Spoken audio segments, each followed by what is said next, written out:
The boisterous ballybogs. I thought I saw a ballybog there lurking in the fog, a greedy, grumpy, grubby gnome, or perhaps taking a stroll, just a small troll out here in his slimy home. I felt a strange calm, for each leg and each arm was like a twig you'd find on the ground, and his neck it was not there, but he'd plenty of hair, and his body was perfectly round. And what was most odd was the sludge and the sod he had on his face and his hands, a trademark of sorts, for I had heard reports of the mud-smeared ballybog bands.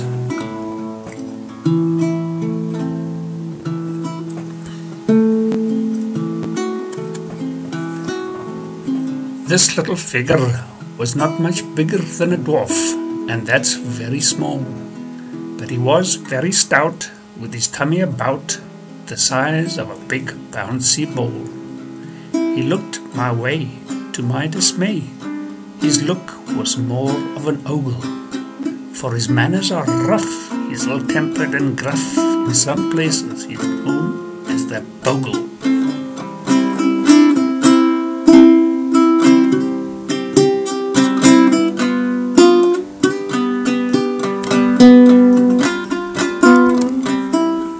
Then to my surprise he reached for the skies, waving his arms higher and higher, and before too long a ballybog throng emerged from the misty quagmire.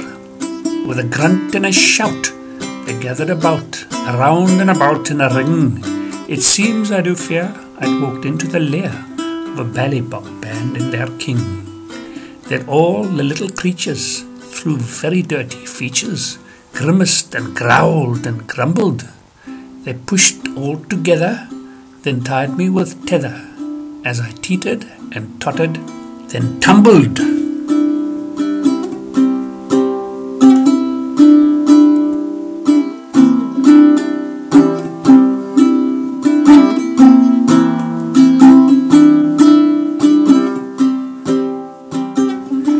Bound by my host and secured to a post, I was hoisted above the small folk. Then began the long trudge through the slippery sludge to a place where there stood a great oak. This tree in the fen, I'm sure, was their den, for its trunk was hefty and stout, and there in its bole was cut a round hole with a sign that said, "Keep out." With all of their might they shoved. It was tight. I was pushed, and then I was pressed, and they laughed with glee as I popped into that tree and became their ballybog guest. Down into the hollow I was made to follow, down into a hollowed out hall. It was hard to believe it was carved with a cleave by the hand of these people so small.